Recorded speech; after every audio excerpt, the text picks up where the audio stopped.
Paratopia Podcast Storytelling apresenta Aviso de gatilho. Este podcast trata de temas sensíveis como morte, abuso, estupro, incesto e suicídio, não sendo indicado para todos os públicos.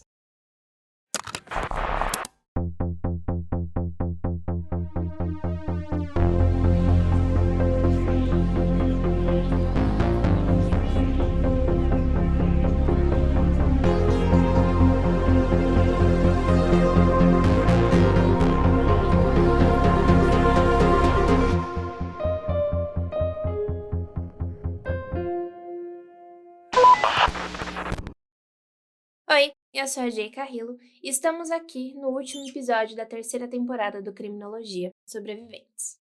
E essa história, por muito tempo, ficou na minha cabeça porque, quando eu ouvia, eram episódios curtos. Quando eu lia, eram artigos bem superficiais. E tudo isso tem um motivo. Caso você se aprofunde demais nele, sinto que você nunca mais voltará ao mesmo.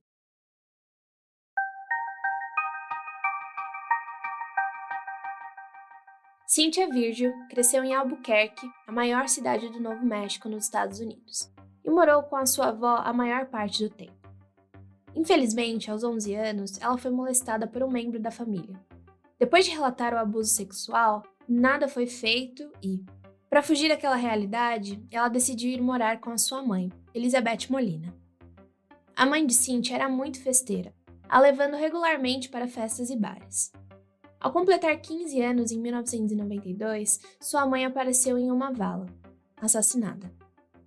O crime não foi investigado a fundo devido à ligação da mãe de Cynthia com a cena de substâncias ilícitas e tudo que a cercava. Sua morte foi inicialmente descartada como uma overdose. Não tendo um lugar seguro para onde ir, ela entrou e saiu de centro de detenção juvenil por abuso de substâncias e outras acusações, tanto nos Estados Unidos quanto no México. Durante sua adolescência, sofreu violência doméstica com um homem que a agrediu a ponto de causar lesões permanentes na estrutura óssea facial. Enquanto ela vivia, ele acabou matando outra mulher. Desde então, passou a morar em vários motéis ao longo da cidade de Albuquerque. Em 1998, 5 anos após a morte de sua mãe, Cynthia, agora com 20 anos, perdeu sua melhor amiga, Raymunda Baca. Raymunda foi assassinada durante um encontro com Robert Bryant, com quem as duas já tinham tido problemas antes. O corpo de sua amiga acabou aparecendo no carro desse homem depois que ele foi preso sob a acusação de dirigir alcoolizado. Ele foi condenado por seu assassinato e morreu na prisão. Quase um ano depois desse segundo trauma, em março de 1999, a Cynthia estava trabalhando nas ruas de Albuquerque. Mas agora ela tinha um conjunto de regras para se manter segura. A primeira regra de sua lista era não entrar em trailers. Em determinado momento, ela encontrou um conhecido dizendo que um homem que estava em um trailer estava procurando por serviços como o dela, e se ela estaria interessada. Precisando de dinheiro, ela acabou por quebrar sua primeira regra ali mesmo. Ao chegar perto do trailer, ela percebeu um homem muito mais velho, pele bronzeada e enrugada, sentado no banco do motorista. Ele fez um movimento chamando-a para perto do veículo. Eles então combinaram um preço, entraram e começaram a dirigir para longe do lugar que estava. Mas quando menos esperava, o homem puxou um distintivo e avisou que ela estava sendo presa, já que ser uma trabalhadora do sexo nos Estados Unidos é crime. Ela pensou: espera, não, isso não tá certo, você não é...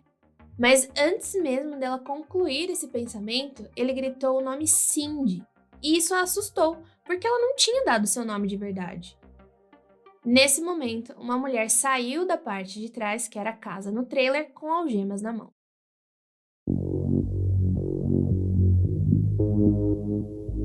Tendo certeza que aquele casal não eram policiais, a Cynthia ela reagiu, gritando e tentando fugir do local. Mas o homem parou o trailer e, junto com a mulher, conseguiu prender Cynthia em um cano no fundo do automóvel. Agora presa, o homem voltou ao volante e o trailer seguiu viagem com a mulher no banco do passageiro. Presa, Cynthia não desistiu e tentou sair daquela situação quanto antes. ela percebeu que o cano ao qual ela tinha sido presa fazia um barulho esquisito. Eram os parafusos frouxos que o ligavam à estrutura do veículo. Tentando se manter calma e o mais silenciosa possível, conseguiu tirar os parafusos e se libertar do cano, mas ela ainda estava algemada. Antes mesmo de tentar planejar o seu próximo passo, ela sentiu o trailer parar. Era um semáforo. Mas como ela não estava preparada, seu corpo simplesmente escorregou, fazendo barulho e alertando seus captores que ela estava solta. Com isso, eles resolveram tirar toda a sua roupa antes de prendê-la de novo. Dessa vez, de um jeito que ela não se soltasse. Agora, Cynthia tinha uma fita presa em sua boca. A viagem foi longa, e como Cynthia estava presa no chão do trailer, ela não conseguia nem ao menos ter uma ideia do caminho que estavam tomando. Em mais uma parada que eles fizeram para abastecer, a mulher começou a ameaçar Cynthia com uma arma, dizendo que se ela gritasse, seria morta. Mais uma parada aconteceu. Agora, Cynthia teve suas amarras sacudidas e foi avisada de novo para não gritar. Eles tinham chegado no seu destino final. Quando colocada para fora do automóvel e levada a um pequeno trailer, esse não motorizado, ela não teve a oportunidade de ver o que estava em volta. O lugar tinha papel de parede descascado, lixo e muitos objetos espalhados. Uma coleira grossa e forte, com uma corrente de 1,5 metros de comprimento, foi colocada em seu pescoço. Essa corrente estava ligada a uma cama, da qual foi forçada a deitar, tendo seus outros membros também acorrentados à mobília. Ela foi vendada e amordaçada. Impossibilitada de ver ou se mexer, ela ouviu um clique de uma fita sendo colocada para tocar. Na fita, ela consegue ouvir a voz de um homem explicando que ela deveria se referir a ele apenas como mestre, e a mulher como senhora, e nunca falar a menos que falassem primeiro com ela. Ele então passou a esclarecer exatamente como ele iria violentá-la e torturá-la. Olha, existe a transcrição dessa fita, porque aparentemente todas as mulheres que caíram nas mãos desse homem foram forçadas a ouvir. Acho que não vale a pena nem ler e muito menos ouvir. Ela é extremamente perturbadora e não existe aviso de gatilho que ajude vocês a não ficarem traumatizados. Digo isso porque a própria Cynthia afirmou que, pelo jeito que ele falou, sentiu que não fosse a primeira vez dele fazendo isso. Era como se soubesse o que estava fazendo. Ele disse que ela nunca mais veria sua família e a mataria como as outras. Depois disso, ela passou horas amarrada na cama sendo torturada.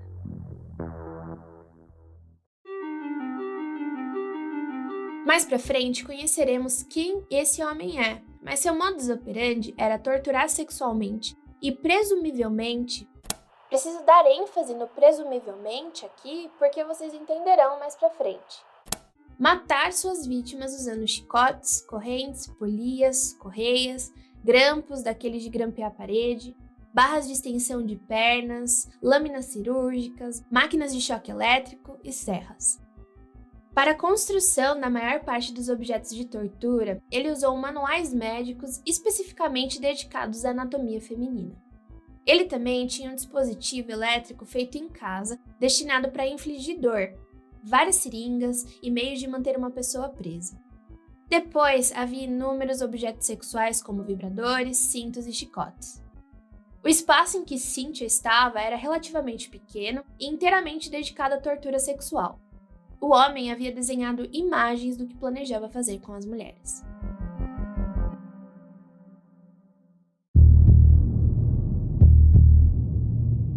Quando Cynthia não estava sendo torturada, ela estava acorrentada pelo pescoço, mãos e braços do lado do casal enquanto eles assistiam TV. Ela só recebia uma porção de comida no dia, a impossibilitando de ter energia suficiente para qualquer coisa. Ela também relembra que eram nesses momentos que o homem mostrava fotos para ela de mulheres acorrentadas e amarradas que ele mesmo havia tirado. Eram nesses momentos que a Cynthia percebeu que a única maneira de sair viva seria se escapasse. Mas demorou, e muito. Foi só apenas no 3º dia de tortura que Cynthia teve a sua chance. Ela viu o homem vestido com o que parecia ser um uniforme policial. Antes de sair, ele disse que tinha uma surpresa para ela. ela seria levada para sua toy box.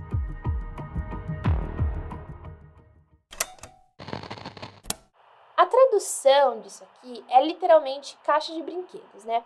Mas assim, o que ele tem é uma caixa de tortura. Então eu vou começar a chamar pelo nome que realmente é, já que sou extremamente estranho e ofensivo chamar de Toy Box por sua tradução. Além do mais, esse cara ficou conhecido por The Toy Box Killer, mas já o chamaremos pelo seu nome verdadeiro. Então, ela até agora estava no que podemos chamar da casa principal deles. Na parte de trás tinha um outro trailer. Dentro dele havia uma cadeira ginecológica com um espelho no teto. Isso foi feito dessa forma para que as suas vítimas, que estavam presas à cadeira enquanto ele as torturava, pudessem ver o que ele estava fazendo. Aparentemente, ele também tinha uma câmera de vídeo focada na cadeira para gravar tudo o que acontecesse. Todo o lugar estava equipado com uma série de correntes e polias, desenhos de coisas que ele queria fazer, fotos de tortura que infligiu em outras mulheres, assim. Ele também tinha diversos diários que explicava passo a passo do que ele fez com cada mulher. Entre esses textos estava uma cópia do livro American Psycho, de Bret Easton Ellis, um romance que detalha os ataques violentos que um homem inflige em suas vítimas sempre que precisa desabafar sobre sua vida estressante. Acho que vale a pena fazer uma comparação aqui, porque assim como seu personagem principal, o homem se via no comando e pensava em suas vítimas como peões dispensáveis de seu jogo, já que ele se referia a eles como pacotes. Dentre esses textos, supostamente baseados em seus anos de experiência... falar experiência assim parece que é uma coisa boa, mas que fique claro que não é, tá? E ouçam isso com um tom de ironia. Estava uma página de instruções que Ray aparentemente havia escrito sobre como lidar com uma pessoa sexualmente escravizada.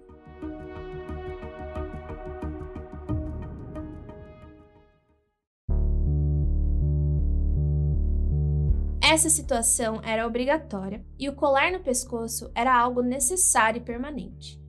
Ele também utilizava métodos de tortura psicológica, incluindo venda nos olhos e uma abordagem lenta e deliberada. O abuso verbal fazia parte de cada movimento, incluindo colocar em determinadas posições enquanto ele dizia à pessoa o que ia fazer. E era importante evitar que ela pensasse demais. Nesse tópico aí, ele dizia que mantinha a pessoa desequilibrada, mantendo a mente e o corpo da pessoa em constante estado de estresse, com o objetivo de torná-la dócil e disposta a fazer o que lhe mandava. Para falar a verdade, ele tinha uma lista de 16 técnicas para fazer lavagem cerebral, que incluía isolamento, táticas de medo, abuso e pequenos favores ocasionais. A melhor maneira de tornar a pessoa maleável, fazendo com que ela nunca soubesse o que esperar. Bom, a gente já sabe que ele tinha aquele espelho lá para que as pessoas vissem o que ele estava fazendo. Só que assim, ele não fazia isso sozinho. Além de cúmplices, ele usava animais.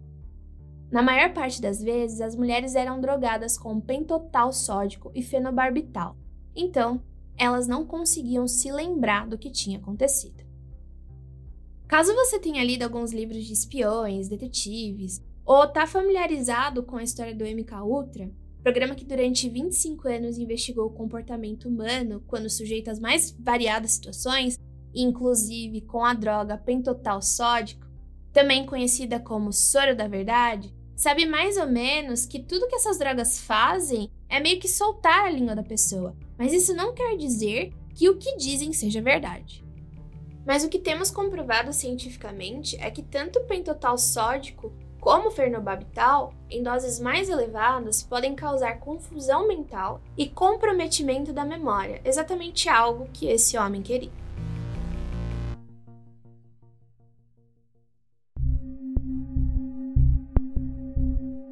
Mas no dia em que ameaçaram a Cynthia de ser levada para a caixa de tortura, o homem afrouxou todas suas amarras, acreditando que ela estava fraca demais para ter qualquer reação, mas ainda manteve a coleira em seu pescoço, presa à parede. Ele foi embora, deixando-a com a mulher na casa. Por volta das 3 da tarde, a mulher recebeu um telefonema sobre um possível negócio. Em sua empolgação, a mulher cometeu um erro crucial. Deixou Cynthia sozinha com as chaves do cadeado à vista.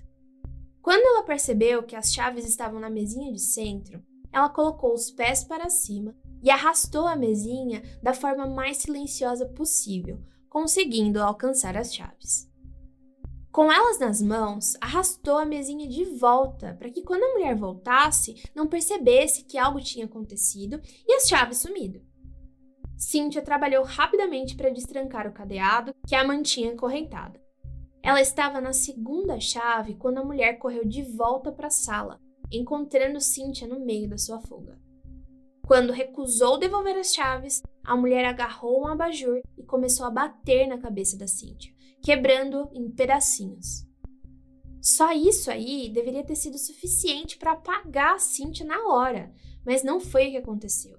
Ao invés disso, com toda a adrenalina em seu corpo pulsando, ela conseguiu alcançar o telefone que estava jogado no chão e ligou para o 991. Mas a mulher alcançou o telefone e conseguiu tirar da mão dela, terminando a ligação. Nesse pequeno momento de distração, Cynthia viu um picador de gelo jogado. Ela o agarrou e enfiou na parte de trás da cabeça da mulher, fazendo um grande rasgo. Esse rasgo fez com que essa mulher aí ficasse imediatamente zonza, já que começou a jorrar sangue do ferimento. Usando as chaves, ela terminou de abrir os cadeados e, finalmente livre, correu como se fosse o último dia da sua vida. Mas não era.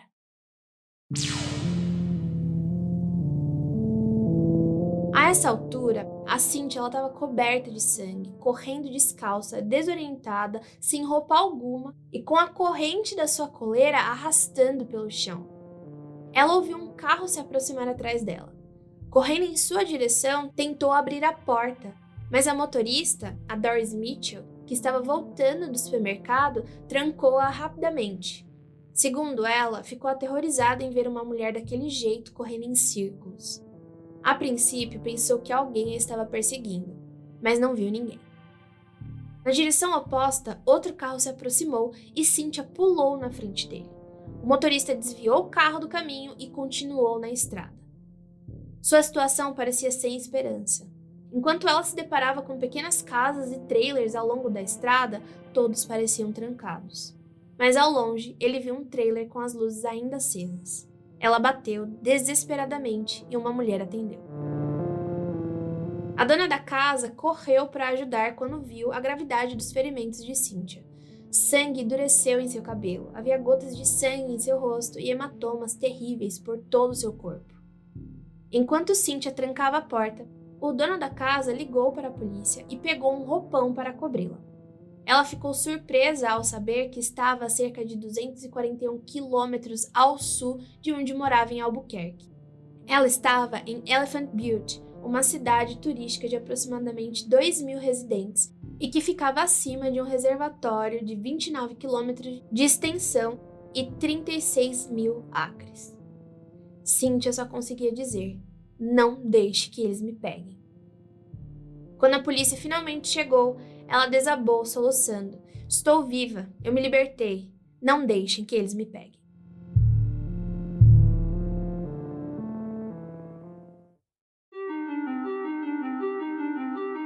Cynthia disse à polícia que havia sido sequestrada por um homem e uma mulher no sábado em Albuquerque, Novo México. Ela tinha sido repetidamente e brutalmente violentada e torturada. Lógico que estava ciente de que alguns dos detalhes que relatava poderiam parecer difíceis de acreditar, mas ela foi capaz de mostrar a eles os vergões nas costas, furos nos seios, cortes, hematomas e um galo recente na cabeça. Cynthia finalmente foi levada ao hospital Sierra, em Truth or Consequences, enquanto outros policiais foram investigar uma ligação suspeita que o despachante tinha alertado.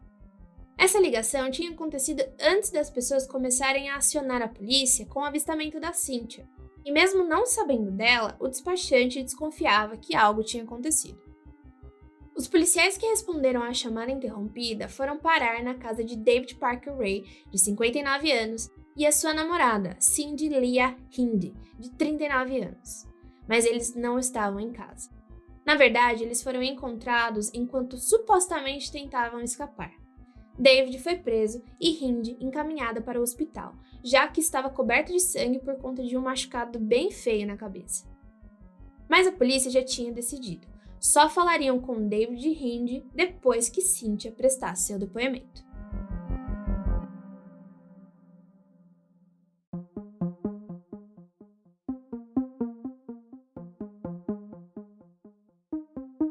No hospital, a Cynthia teve seus ferimentos tratados e deram comida a ela. Mas como ela estava desidratada e sem comer por muitos dias, a comida não ficou em seu estômago, fazendo com que vomitasse imediatamente. Durante todo o processo de cuidado e exame, a mulher de apenas 22 anos chorava, perguntando: por que eu? Por que eu? Por que eles fizeram isso comigo?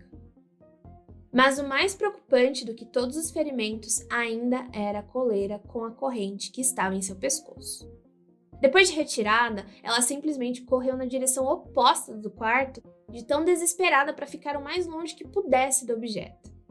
Ela parecia mais calma depois que aquela coisa foi tirada dela, mas a sua paz não duraria muito. Hindi tinha sido transportada para o mesmo hospital que a Cynthia para cuidar dos seus ferimentos. Ao ver a mulher que a tinha mantido em cárcere, ela começou a gritar: é ela, não deixa ela entrar, ela está aqui para me pegar. Além do corte na cabeça, a Hindi tinha um no rosto e outros pequenos pelo corpo. Ela afirmou que tinha sido atingida na cabeça por um abajur e, como nenhum de seus ferimentos eram graves, ela foi liberada logo em seguida. Mas antes que fosse embora, ela apontou para Cynthia e afirmou: cuidado com essa aí, hein? Ela usa heroína. Quando os investigadores pegaram os depoimentos de David e Hindi, que estavam agora separados, ambos tinham histórias consistentes. Eles estavam ajudando Cynthia a superar o seu vício em heroína. Então, a brilhante ideia era de que pegá-la, amarrá-la e trancá-la por 3 dias numa cama era a melhor saída para ajudá-la no começo da sua suposta cura. Mesmo com Cynthia contando quem era e como chegou na casa dos queridos, ela sempre foi aberta sobre o seu abuso com substâncias e que as tinha utilizado um dia antes do seu sequestro, mas que não, David e Hindi não eram seus amigos e muito menos estavam ajudando. Com esses depoimentos colhidos, os policiais não estavam nem um pouco dispostos a libertá-los, até que resolvessem todos os fatos. Uma verificação de antecedentes indicou que David era um mecânico do Departamento de Parques Estaduais, o que lhe dava acesso a uma ampla faixa de terras do estado.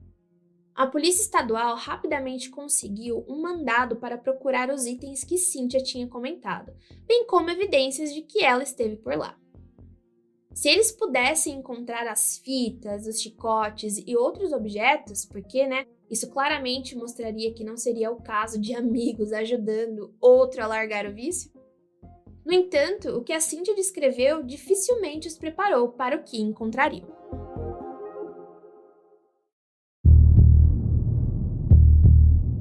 Dentro do trailer que funcionava como casa principal, os investigadores descobriram o picador de gelo e o abajur quebrado que correspondiam aos usados em Cynthia, além da evidência clara de uma luta recente.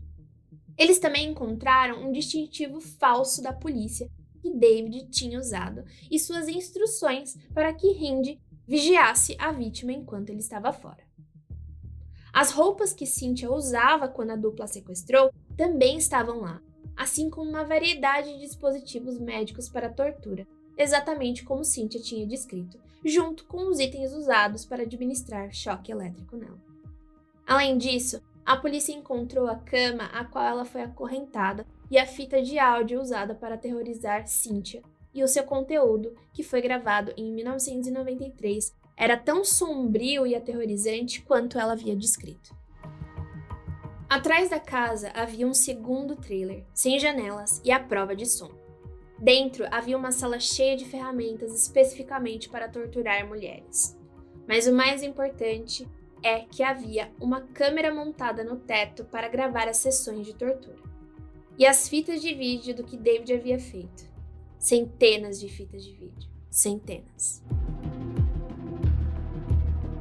Os xerifes do condado chamaram o FBI e os agentes começaram a árdua tarefa de assistir às fitas de vídeo na esperança de identificar algumas das mulheres que David Parker Ray havia torturado.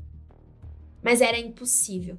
Quase todas as mulheres tinham suas cabeças cobertas nos vídeos.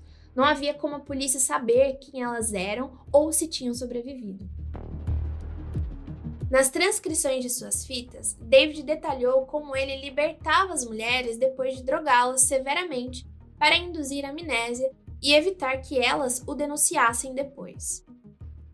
David também se descreveu em uma das fitas de áudio encontradas entre seus pertences, como um mestre afiliado à Igreja de Satanás. De novo, gente, eu juro que não era uma intenção de só falar de pânico satânico, mas aqui vamos nós de novo. As pessoas sexualmente escravizadas que ele tinha não era apenas para o seu próprio uso, mas para todos os membros de sua congregação.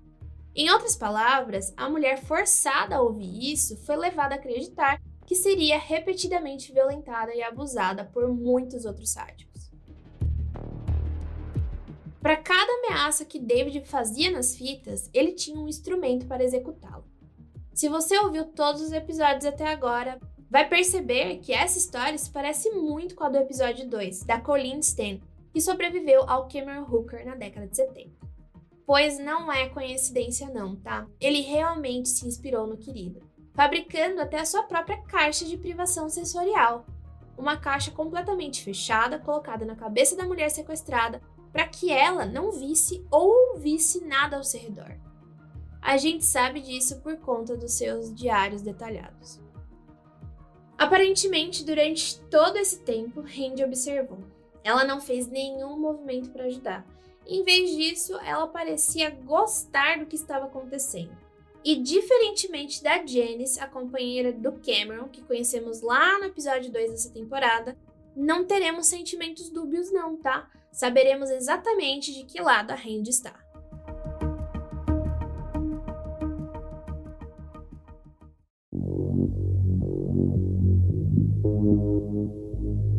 Cindy Leah Handy nasceu em 1960 em uma família pobre em Everett, Washington. Infelizmente, a sua mãe era alcoolista e negligente e se casou com um homem chamado Dick. Sim, esse é realmente o nome dele e qualquer comparação com ele ser um sacana, tá certo. Que tentou violentar sexualmente Randy quando ela tinha 11 anos. A mãe dela ficou do lado do Dick e expulsou a filha de 12 anos de casa. Na rua, ela se envolveu com drogas, álcool, trabalho sexual e namorou homens que podemos chamar de perigosos. Ela se tornou uma jovem mãe, tendo 3 filhos. Queria levantar uma questão aqui antes, que assim, em todas as referências que eu achei sobre a Randy, tinha lá que ela teve 3 filhos de 3 homens diferentes. Eu acho extremamente sexista, mesmo que a Randy não tenha tido condições de criar os 3 filhos, isso não precisa ser pontuado dessa forma, sabe? Infelizmente, ela assumiu uma personalidade violenta e com pouca empatia pelo próximo. Outra coisa que li muito na pesquisa é que a Randy era muito musculosa e saía na mão com quem viesse, homem, mulher, animal, o que quer que fosse, mesmo ela não sendo tão alta assim. Em 1997, ela foi presa por vender cocaína para um policial disfarçado. Por isso, Randy, agora com 37 anos, foi direcionada a cumprir a sua pena em um programa de reabilitação.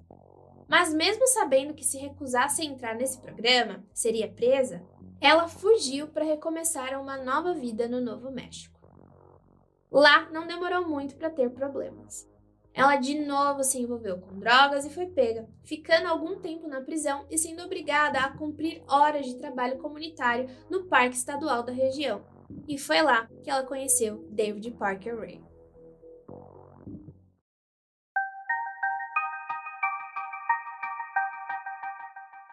Embora tivessem 2 décadas de diferença de idade, a Randy sendo muito mais jovem e mais extrovertida, os dois tinham algo a mais em comum: fantasias violentas. Ela foi morar com ele logo após o primeiro encontro, o que coincide com ele contando, ou melhor, se gabando, de todas as mulheres que havia matado. Temos aqui um tema interessante, que são os casais de assassino em série, algo que não era mais tão absurdo para a polícia na época.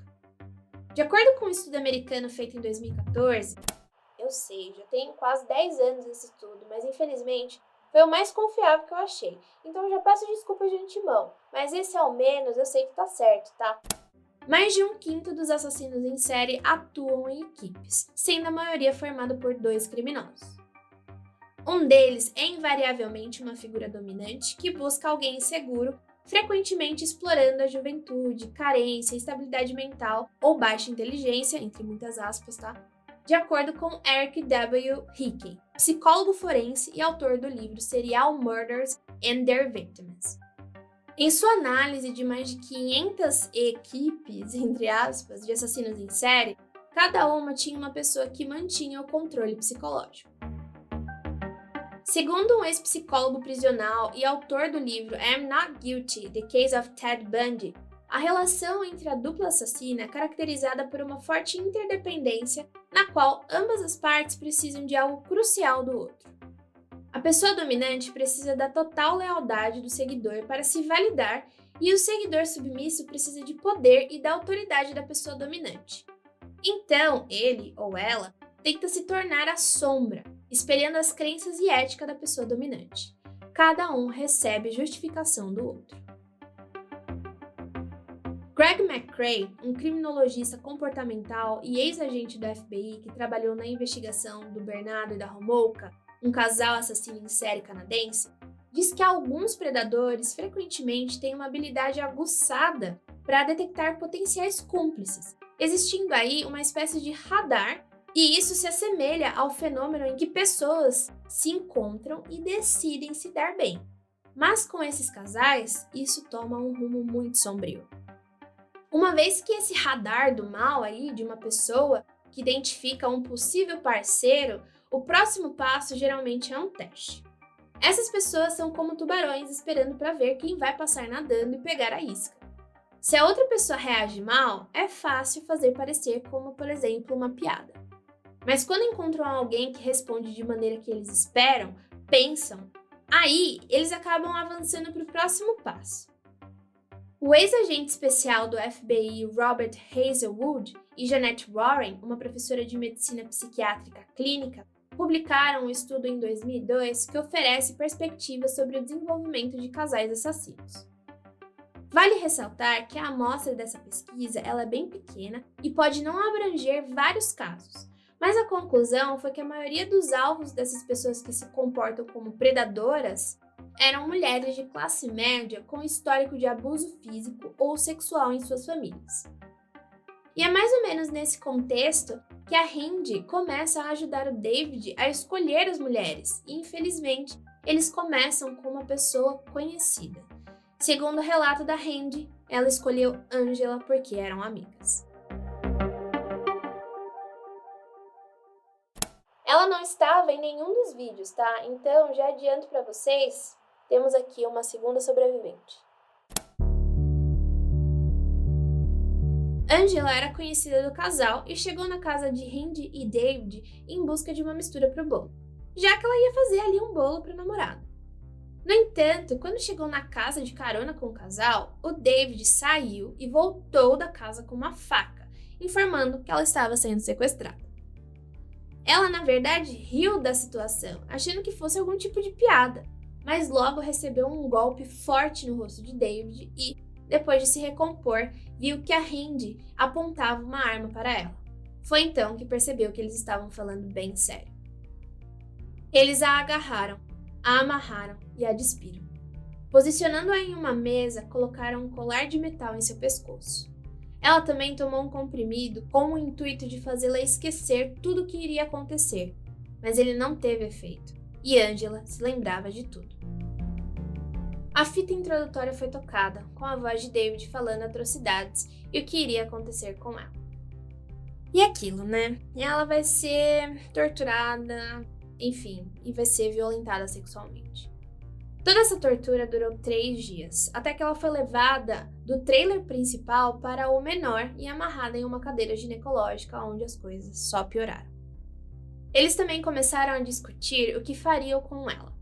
Ou ela seria morta, ou eles iriam drogá-la tanto a ponto dela não se lembrar de nada do que tinha acontecido. É aí que a Angela entra no modo de sobrevivência imediatamente e decide tratar os dois como uma espécie de amigos e ao mesmo tempo tentar convencê-los a libertá-la. Na sua cabeça, o único modo de sair dali era colaborando.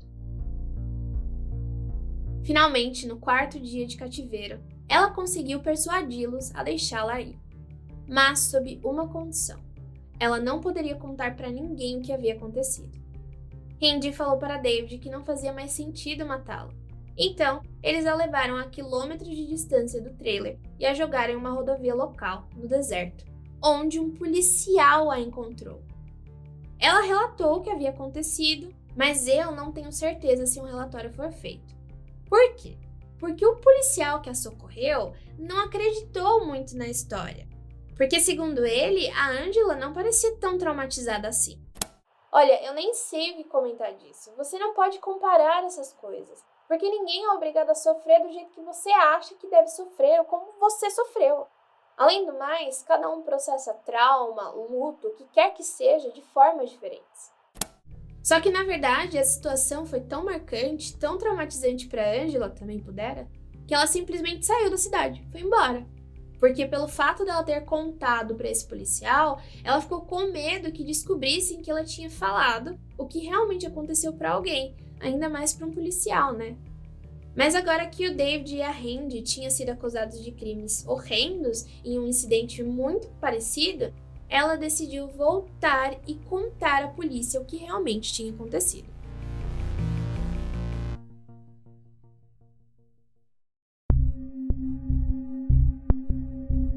Claro que a dupla recebeu mais acusações, agora totalizando 25. Quando os repórteres pressionaram, as autoridades não conseguiram fornecer detalhes sobre o porquê Randy e David não foram investigados ou presos em fevereiro, quando o caso da Angela surgiu. Só agora, os investigadores de muitas jurisdições estavam levando isso a sério. Enquanto isso, os agentes do FBI continuavam revisitando as fitas de vídeo até notar que uma mulher, em uma delas, tinha uma tatuagem distinta de cisne na perna. Eles resolveram divulgar essa imagem na esperança que alguém a identificasse. E foi isso que aconteceu quando Jeanette Murphy ligou para o FBI informando que a sua ex-nora, Kelly Van Cleave, tinha uma tatuagem muito parecida. Os agentes então contataram a mulher. Quando Kelly Van Cleave assistiu à fita da sua própria tortura, finalmente soube o que havia acontecido com ela 5 anos antes.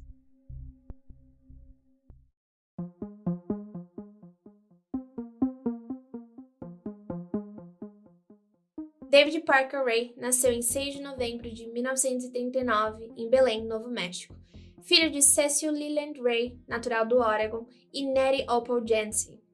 Durante sua infância, David e a sua irmã mais nova, Peggy, viveram com os restritos e disciplinadores pais de sua mãe, Russell e Dolly Parker, em um pequeno rancho devido à má condição financeira da família. Mas quando a avó morreu, as crianças simplesmente foram negligenciadas e sempre surradas pelo avô. David era esporadicamente visto por seu pai alcoolista e violento, que lhe fornecia revistas de pornografia sadomasoquista. Na escola, ele foi intimidado por seus colegas por sua timidez com as meninas, o que resultou em seu abuso com álcool e drogas. As fantasias sexuais de David em violentar sexualmente, torturar e até mesmo assassinar mulheres se desenvolveram durante sua adolescência. Quando ele tinha 14 anos, sua irmã viu seus desenhos sadomasoquistas e fotos pornográficas de práticas de escravidão. Isso assustou tanto Peggy que, quando eles decidiram sair da casa do avô e ir para a casa da mãe, ela não se juntou a David. Com base nas declarações de David, acredita-se que ele tenha começado a agredir mulheres na adolescência. Ele até disse para sua primeira esposa que havia matado alguém em algum momento de 1957, quando sequestrou uma mulher, amarrou-a em uma árvore, torturou e a assassinou. No entanto, as autoridades não conseguiram verificar essa história. Na verdade, já se acostumem, viu? Porque ninguém consegue verificar história nenhuma. O cientista forense Carl Berg escreveu um livro chamado The Sadist, sobre o assassino em série Peter Courtney. e foi uma das primeiras obras psiquiátricas dedicada ao assunto de uma pessoa que tortura outras pessoas para o seu próprio prazer, já que Curran sentia prazer sexual a ponto de ejacular enquanto mutilava suas vítimas. Eu, particularmente, não recomendo vocês olharem o Peter, a não ser que tenha um estômago fortíssimo. A infância dele não foi nada boa e seus crimes foram piores ainda. A palavra sádico deriva do trabalho do século XIX do psicólogo alemão Richard von Krafft-Ebing, em seu livro Psicopatia Sexualis, no qual ele começou a organizar vários crimes sexuais em categorias médicas. Ele baseou o conceito de obter prazer em humilhar ou infligir dor a outros seres sencientes, ou seja, animais inclusos, nos escritos do Marquês de Sade no século XVIII, que detalhavam episódios sexuais violentos, incluindo assassinato. Esse pesquisador achava que o sadismo nos seres humanos era uma distorção do instinto sexual e ele tinha tanta certeza de que era exclusivo dos homens que nunca estudou mulheres sádicas. Em Crimes Sexuais e Parafilia, de Hickey, Lisa Schaefer e Julie Penn explicam a natureza da parafilia conhecida como sadismo.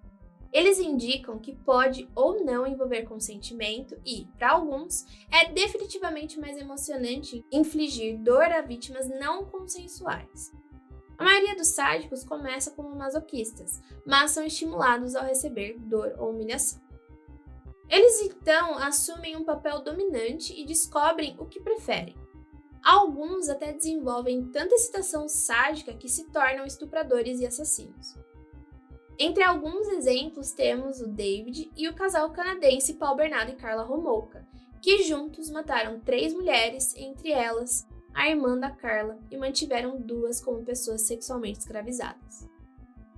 Embora existam opiniões divergentes sobre essa condição e suas causas permaneçam um pouco dúbias, ela parece se formar durante certas associações na adolescência. Mesmo assim, mais de 1/3 das pessoas com essa condição relatam ter descoberto na idade adulta.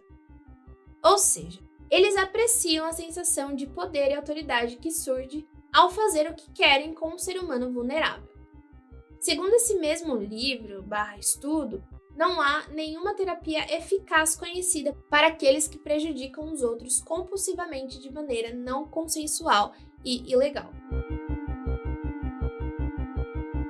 Depois de concluir o ensino médio, o David se alistou no exército como mecânico na Coreia, mas logo recebeu uma dispensa honrosa do exército.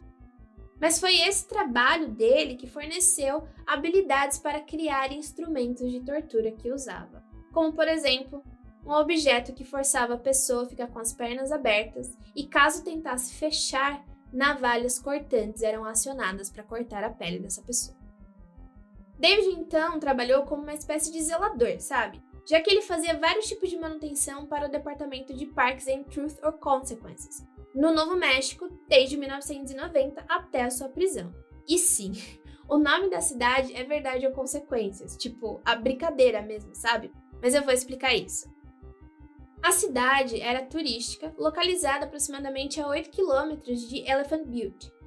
Originalmente, o local era chamado de Hot Springs, muito melhor eu acho, mas mudou seu nome para homenagear a um programa de rádio popular na década de 50, quando Ralph Edward, um locutor de rádio, anunciou que faria o programa na primeira cidade que mudasse de nome para o nome do programa. David se divorciou 4 vezes e teve 2 filhos, incluindo a sua filha Glenda Jessie Jean Ray, da qual falaremos muito. Em 1997, ele finalmente conheceu a Cindy Hindi, de 37 anos, e é por ela, em sua confissão, que conhecemos algumas histórias de como e quando David, aos 20 anos, começou a sequestrar e torturar e matar mulheres, que geralmente eram de origem mexicana ou asiática, já que ele acreditava que eram pessoas invisíveis à sociedade e que ninguém procuraria por elas, evitando assim que fosse pego.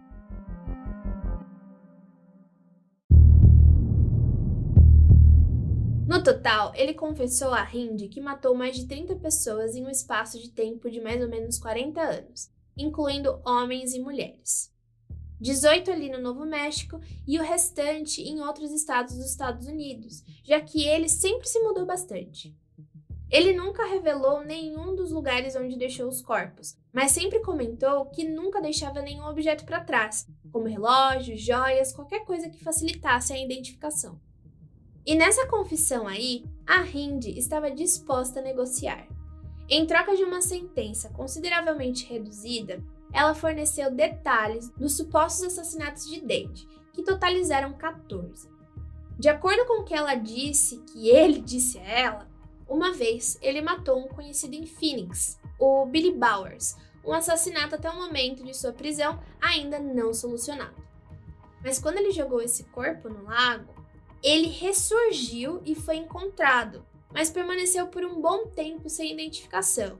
Quando souberam da ligação com David e da história de Hindy, os investigadores tentaram achar pistas mais concretas que envolvessem ele no crime, mas assim, sem nenhum sucesso.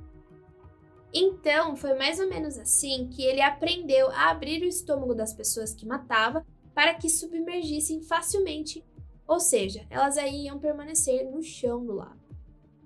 Hindy afirmou que David tinha descartado muitos dos corpos no lago ou em ravinas ao redor do centro-sul do estado do Novo México, e que também tinha sido questionado pelo FBI em alguns dos casos, mas sempre foi inteligente o suficiente para enganá-los. As autoridades seguiram pistas em 10 estados diferentes, usando radar de penetração no solo e cães farejadores de cadáveres, mas nunca encontraram nenhum corpo sequer. Hindy também revelou que a filha de David, Glenda Jessie Ray, havia participado com David e um homem também natural de Verdade e Consequências, chamado Dennis Roy Yancey, no assassinato de uma outra mulher.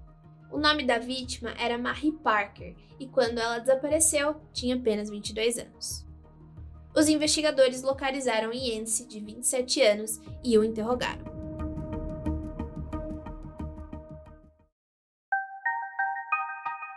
Yancey sempre viveu pulando de galho em galho, dormindo de favor em casas de amigos e, quando nenhum amigo podia recebê-lo, ele vivia em hotéis baratos. Somente em último caso ia para a casa de seus pais. Natural de Verdade ou Consequências, a polícia local já tinha conhecimento de que ele não era flor que se cheirasse. Ele era um criminoso violento desde a sua adolescência, invadindo casas e roubando objetos. Nessa mesma época, ele formou uma seita satânica com seus amigos mais próximos. Esse grupinho aí aterrorizava a cidade, destruindo e vandalizando lápides nos cemitérios, envenenando animais domésticos e ameaçando bater em crianças pequenas na vizinhança. Anos depois, Yancey serviu à Marinha por um curto período de tempo, mas ele logo foi liberado, bem provavelmente por conta do seu temperamento explosivo e violento que todo mundo conhecia. E olha, esse negócio aí piorava muito quando ele bebia. Eram nessas situações que qualquer um poderia ser o alvo. Ele também começou a colecionar acusações de violência sexual contra mulheres. Infelizmente, esse rolê do culto satânico não foi só uma coisa da sua adolescência. E também isso é um clássico, né? Todo mundo fala, isso é só uma fase, sabe? Bom, aqui não foi uma fase. Primeiro, eu não tenho nada contra quem é satanista, aliás, até gosto deles. Mas o problema aqui é o contexto dessa pessoa que destoa completamente do satanismo, do qual eu não vou me aprofundar muito, né? Porque o que importa para nós nessa história é como ele deturpou todo o conceito. Quando Yancey tinha 18 anos, ele começou a dividir suas crenças com outro satanista que morava na região, David Parker Ray. E claro que suas práticas iam contra o que a igreja satânica acreditava, como sacrifício de animais, adoração a personagens malignos, canibalismo e, claro, tortura. Mas não foi só por causa dessas crenças que os dois se aproximaram. Yancey também era um sádico e praticava a bondage. Então, conforme essa amizade dourada aí foi crescendo, Yancey foi sendo visto muito mais vezes na companhia do David, compartilhando fotos de mulheres das quais David já havia amarrado. Esse fato é algo importante, porque esse era um dos modus operandi de David, já que quando questionada, as ex-mulheres dele afirmaram que nunca tinham participado de nenhuma sessão de bondage. Então, é muito provável que essas fotos já eram de mulheres que o David tinha sequestrado e torturado. Sabendo que Yancey gostava dessas coisas, ele fez uma tour por sua caixa de tortura, da qual construiu, mostrando tudo o que já tinha testado, o que tinha construído e o ensinando como usar cada ferramenta de tortura. A partir desse momento, eles começaram a contratar serviços de trabalhadoras do sexo para se envolver em sessões de BDSM consensual. E sim, algumas aconteceram na caixa de tortura e Hindi também virou uma presença ativa nas ocasiões. E é a partir daqui, de novo, que temos algumas histórias contadas por Hindi. Eu acredito que seja verdade sim. Aliás, vamos ver que em partes algumas coisas são verdadeiras, mas o problema é que a Hindi, ela tá contando o que sabe, literalmente para se safar, muitas vezes tirando o corpinho dela de jogo. Então, eu acho relevante comentar como e por que sabemos dessas informações.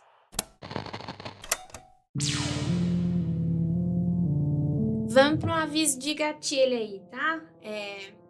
Vou falar sobre um rumor que começou a aparecer, que os policiais ouviram. Vou tentar amenizar, mas vou ter que dizer porque alguns fatos desse rumor, eles realmente vão acontecer mais pra frente. Então, a Hindi, ela diz que certo dia viu os dois homens prender e torturar a ex-mulher de Yancey. E depois de dias aí infringindo dor e sofrimento à mulher, o David, ele exigiu que o Yancey a matasse. E ele o fez enquanto o David tirava fotos. Bom, a tortura dela não acabou nem quando ela foi morta. E depois o corpo dela foi depositado no deserto, com eles tomando cuidado para que nunca fosse achado. O problema foi que, depois disso acontecer, o Yancey ficou tão bêbado nos dias seguintes que o David ficou com medo que ele contasse para alguém o que eles tinham feito. Então ele foi lá e mudou o corpo de lugar sem que o Yancey soubesse. Ele revelou o que tinha feito para Hindi, mas não deu mais nenhum detalhe. Ela também diz que isso aconteceu anos antes dos dois se conhecerem. Mas quando essa informação foi checada, descobriram que o Yancey nunca tinha se divorciado na vida. Logo, não poderia ter uma ex-mulher. Na verdade, ele era casado com uma mulher chamada Cristina e ela estava vivinha da Silva, graças a Deus. No final das contas, ela mesma começou a defender o marido das acusações de Hindi e que ele nunca tinha participado de nada do gênero na vida. Mas o que ela também contou foi que, quando eles se separaram por um tempinho em 1998, ele começou um relacionamento casual com a Hindi e que as preferências sexuais dela o deixavam assustado. Quando ele e Cristina voltaram a ficar juntos, ela percebeu que agora Yancey tinha piorado no seu hábito com a bebida. Quando ele foi contatado na época do caso da Cynthia Virgil, ele só contou que teve sim relações sexuais com o casal, no caso David e Hindi, e confessou que em determinado momento David quis raptar uma garota para que participasse das sessões, mas eles nunca colocaram um plano em prática. Ele também negou que tivesse estrangulado uma mulher enquanto David tirava fotos e insistiu que todos os atos sexuais que aconteceram na casa do David foram consensuais. No entanto, os investigadores estavam certos do envolvimento de Yancey. A polícia já tinha identificado que se tratava de um casal de assassinos em série. No entanto, ter um outro cúmplice mostrava sinais de que alguém poderia quebrar, então Yancey demonstrava ser o elo fraco da situação. Ao ser pressionado pela terceira vez sobre a mulher da qual ele estrangulou até a morte, os investigadores disseram que eles iriam testar o trailer à procura de DNA, e que eles iriam encontrar sinais do que ele fez. Essa frase aí pareceu surtir um efeito diferente em Yancey, então a sua seguinte reação foi: ele disse, "Eu não fiz porque eu quis, eu fui obrigado, eles me obrigaram, eu não queria enforcá-la." Depois disso, ele arranjou um advogado e decidiu dar uma confissão completa. Eles haviam matado Sylvia Marie Parker.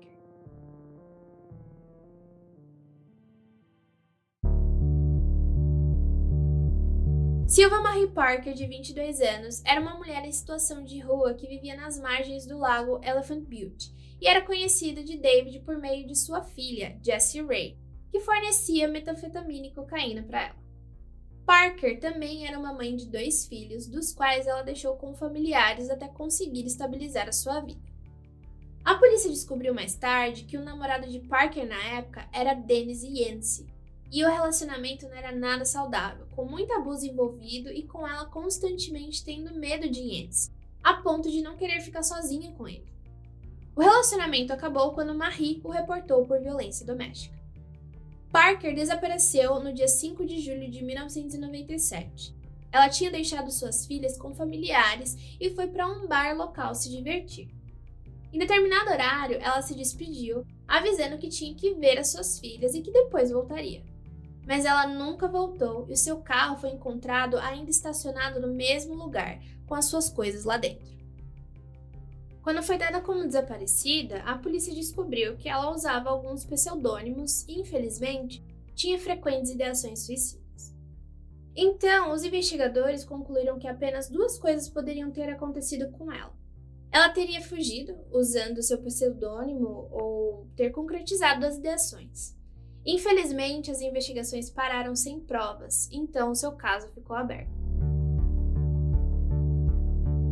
Por conta das comemorações do 4 de julho, Yancey passou o feriado na casa dos seus amigos David e Randy bebendo, quando a filha dele, mais conhecida como Jessie, chegou. O que precisamos saber dela, sim, logo de cara, era que ela vendia drogas, um problema muito grande naquela região dos Estados Unidos. E Jessie era uma figura bem conhecida na região pelo seu jeito reservado, quieto, mas bem explosivo, sempre na companhia da sua moto grande muito chamativa. Ela também tinha acusações na polícia por violência doméstica, mas nunca foi presa. Pulando de emprego em emprego, assim como de casa em casa, quase nunca ficava no mesmo lugar por muito tempo. Ela sempre usava nomes diferentes também. A relação de Jessie com seu pai também não era lá uma das melhores, tá? Os dois eram bem próximos, mas viviam em pé de guerra. Uma das situações complicadas que aconteceram quando os dois ainda moravam juntos em 1996 foi quando eles cultivaram maconha. Então, quando foi o momento da venda, o David pegou mais dinheiro do que eles tinham combinado antes. Isso deixou a filha puta da vida e ela o denunciou ao FBI, dizendo que tinha informações sobre seu pai em relação a tráfico de pessoas.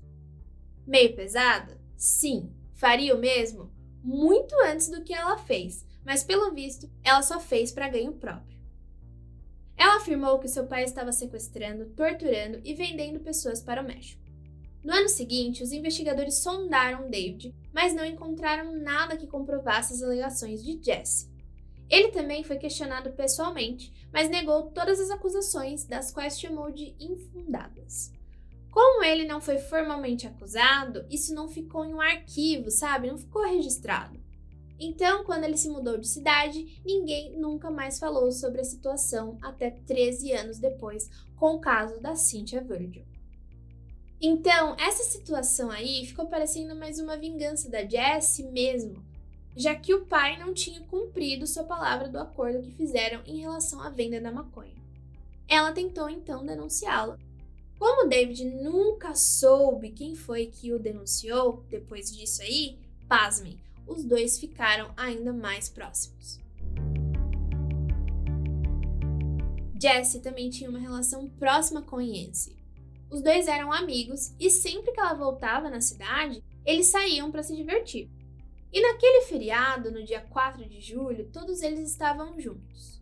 Foi então que, com Yancey ainda bêbado, Jessie pergunta para David se ela pode pegar o seu carro emprestado.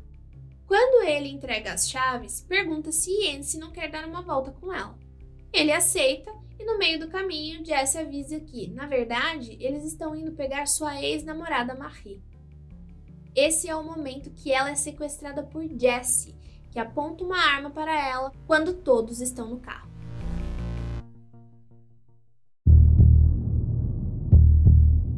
Ao chegar na casa do pai, Marie foi submetida a vários dias de tortura nas mãos de David antes que Yancey a matasse com uma corda, estrangulada até a morte, enquanto o ato era realmente fotografado.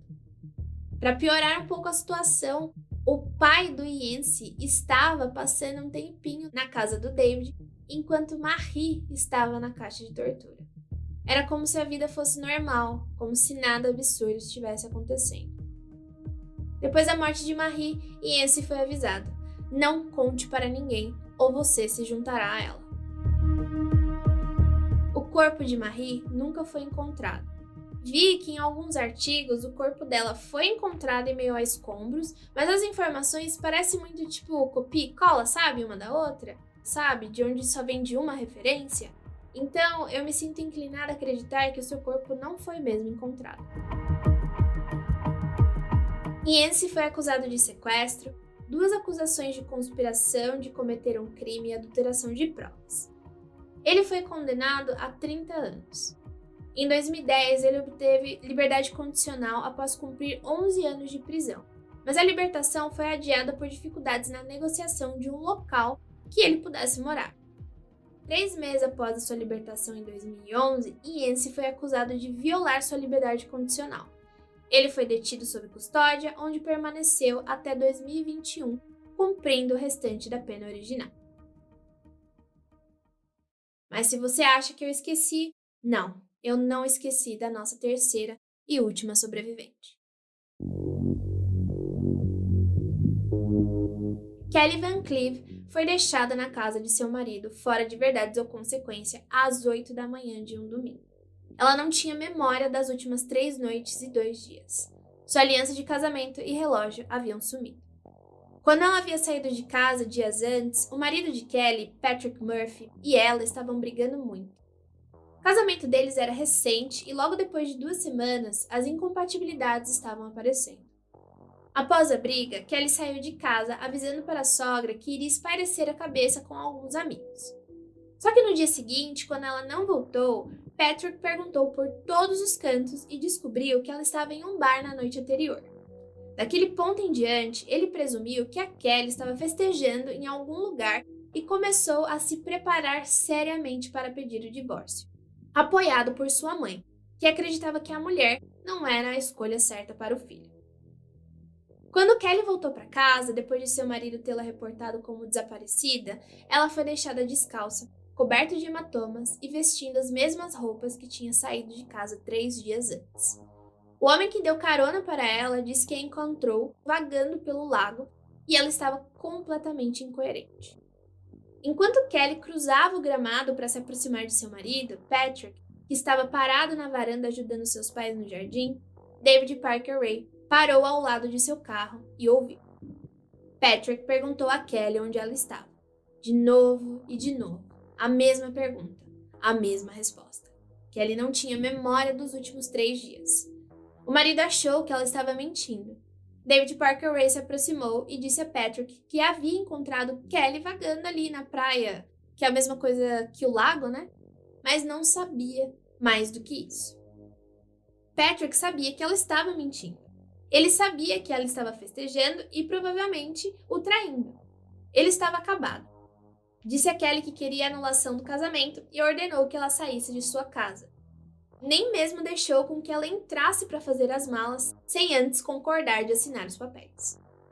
David Parker Ray testemunhou toda essa cena e ofereceu uma carona a Kelly para onde ela tivesse que ir.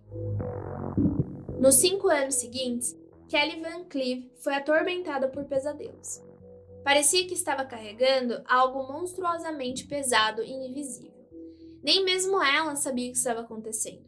Havia apenas um buraco negro gigante em sua memória, cercado por pesadelos e imagens desconexas. Mas as coisas começaram a se encaixar quando David Parker Ray foi preso e a ex-sogra de Kelly viu a notícia e avisou o FBI. Ela estava de férias quando David foi preso, mas ouviu algo sobre o que estava acontecendo em Elephant Butte. E foi quando teve certeza que Kelly era uma das vítimas, porque ela sempre manteve sua história consistente, além de ter a mesma tatuagem da mulher que os investigadores mostraram na fita encontrada na casa de David, um cisne. Seu filho, Patrick Murphy, nunca duvidou da sua decisão de deixar Kelly. Ele teve seu casamento anulado imediatamente após seu desaparecimento e retorno. Então, o que a gente tem aí é que, em 5 anos, essa mulher teve que viver com um gap de quase 3 dias na cabeça, dos quais causavam pesadelos terríveis e logo em seguida ser abandonada pelo marido por algo que ela nem conseguia explicar para si mesma. Ela não tinha ideia de que era uma sobrevivente. Quando foi localizada pelo FBI, a Kelly residia no Colorado, já que ela decidiu recomeçar sua vida em outro lugar. Lá, eles apresentaram uma ficha com a tatuagem do vídeo, perguntando se era realmente dela. E era. Quando questionada sobre o que aconteceu com ela naquele período de tempo que passou desaparecida, ela realmente não sabia o que tinha acontecido, porque só algumas cenas borradas passavam em sua cabeça. Ela sempre tentava, com todas as forças, juntar as pequenas pecinhas do quebra-cabeça das imagens que se formavam em sua mente. Ela lembrava que era um dia bem quente e que estava ansiosa para esfriar um pouco a cabeça da briga que ela tinha acabado de ter com seu marido. Ela passou a noite de bar em bar, mas não bebeu muito porque ela não tinha esse hábito, sabe? Até encontrarem com Jessie Ray. Elas não eram muito próximas, mas tinham o mesmo círculo de amigos, entre eles e Yancy. No entanto, de repente, Kelly começou a se sentir muito, mas muito mal com a bebida que tinha ingerido. Assim, ela estava muito pior do que ela imaginava se ela tivesse bebido muito, sabe? Ela estava bem zonza e quase caindo. Como era ela quem estava dirigindo naquela noite, ela decidiu aceitar uma carona de moto da Jessie e deixar que outra pessoa dirigisse o carro. Jessie também estava bêbada e disse que iria dormir no pai, mas que deixaria Kelly na casa de um amigo próximo que ficava no caminho. Depois disso, o que se lembra é de que as duas pararam na casa de David Parker Ray e depois, escuridão. E foi com a fita da caixa de tortura e do que fizeram com ela que Kelly descobriu que o que ela tinha não eram apenas pesadelos, era o seu cérebro tentando processar tudo que sofreu durante 3 dias inteiros enquanto estava drogada. Bom, o que temos aqui é que não apenas Yancy e Hindi estavam ativamente envolvidos no sequestro. A própria filha de David também estava. E muito, tá? Basicamente buscando as mulheres e as entregando para o pai.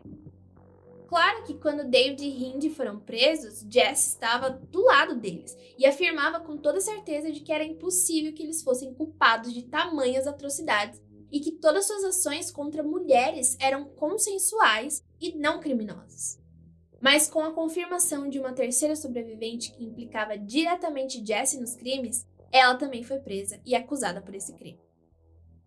Por mais que dezenas de buscas tenham sido feitas nas propriedades ou tentativas de achar outros corpos a partir das confissões de Yancy e Hindi, mas nenhuma evidência física foi encontrada e nenhuma outra mulher das fitas foi reconhecida.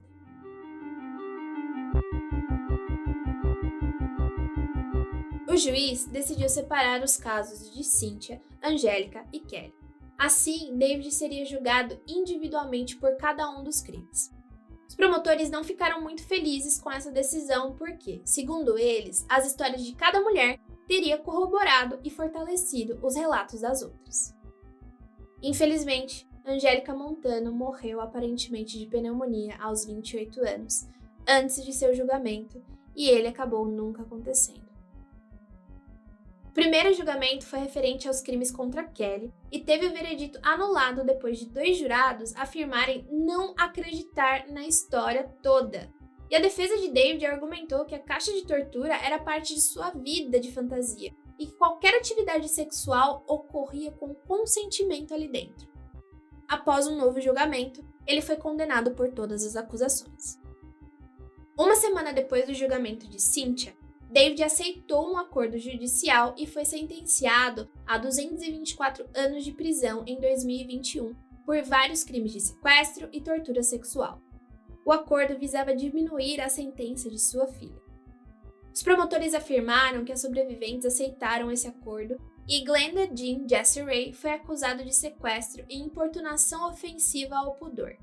Ela não contestou as acusações e recebeu uma sentença de 30 meses, além de 5 anos em liberdade condicional. Em 2000, Cindy Hindi testemunhou contra David e foi condenada a 36 anos de prisão por seu envolvimento. Estava previsto que ela receberia liberdade condicional em 2017, mas que ela foi libertada somente em 2019, após cumprir 2 anos de liberdade condicional na prisão. No dia 28 de maio de 2002, David Parker Ray foi levado para o Lea County Correction Facility no Novo México para ser interrogado pela polícia estadual. Mas antes mesmo que o interrogatório começasse, ele teve um ataque cardíaco e morreu sem cumprir nada da sua pena, deixando um eterno vazio na busca de respostas sobre supostas vítimas.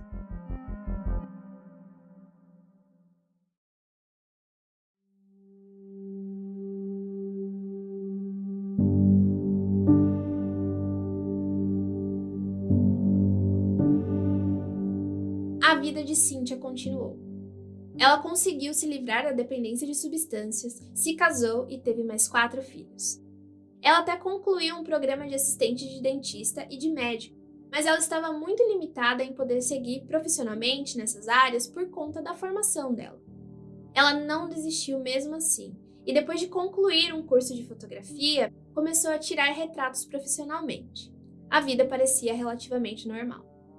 Mas isso não quer dizer que a sua preocupação com crimes parecidos com o que aconteceu com ela desapareceu.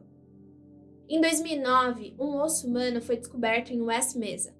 11 corpos de mulheres, incluindo uma mulher grávida que haviam sido assassinados, foram desenterrados.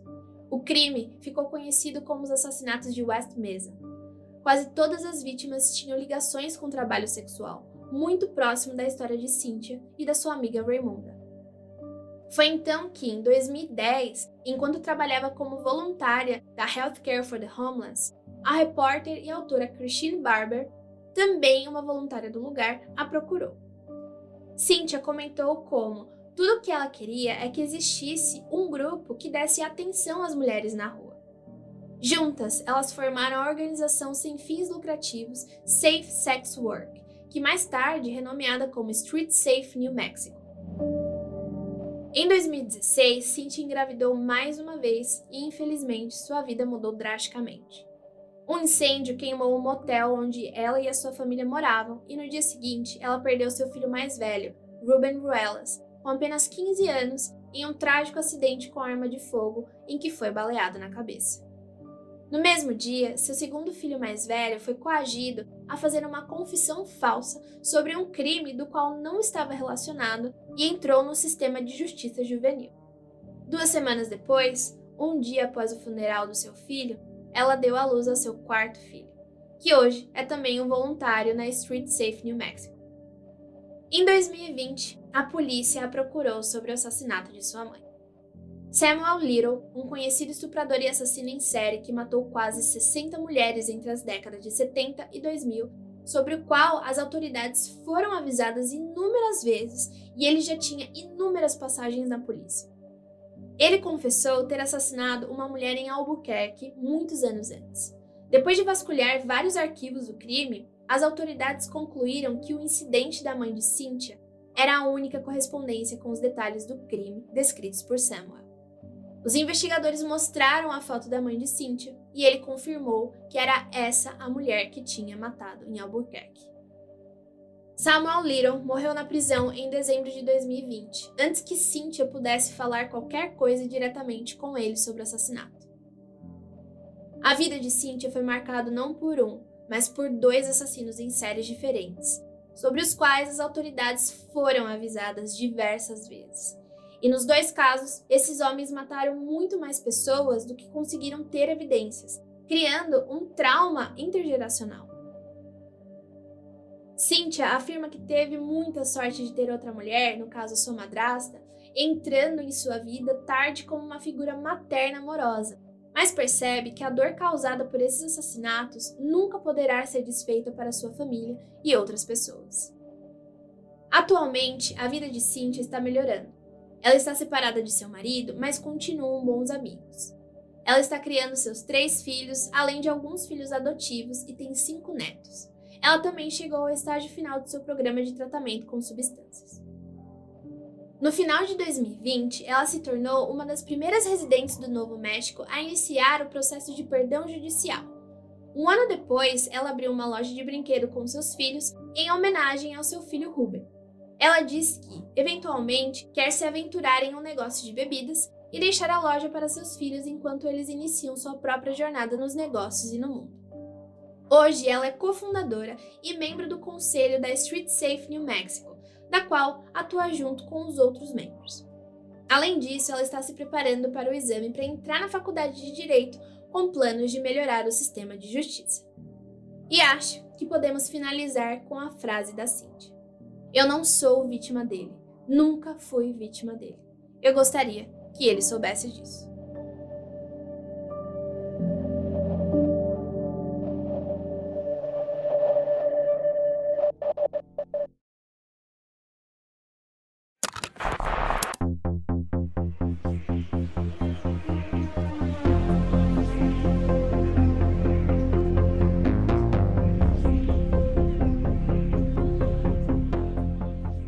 E chegamos ao final de mais uma temporada do Criminologia, e esse com o tema de sobreviventes. Eu espero que vocês tenham aprendido tanto quanto eu com todos esses episódios, e eu espero que eu possa conversar com vocês no futuro. Até mais e obrigada!